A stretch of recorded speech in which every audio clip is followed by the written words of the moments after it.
বাংলাদেশে ২০২৩ সালে আন্তর্জাতিক সন্ত্রাসবাদের কোনো ঘটনা ঘটেনি। তবে ওই সময় আওয়ামী লীগ সরকার প্রায় রাজনৈতিক বিরোধিতাকে সন্ত্রাসবাদ বলে চালিয়েছে।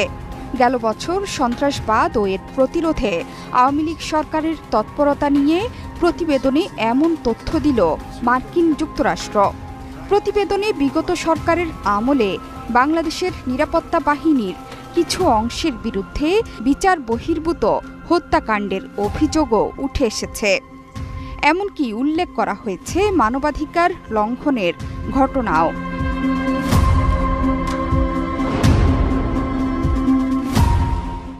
এতে বলা হয়েছে, অবশ্য বিশেষ করে নিষিদ্ধ সংগঠনের বিরুদ্ধে কঠোর অবস্থানে ছিল আইনশৃঙ্খলা রক্ষাকারী বাহিনী।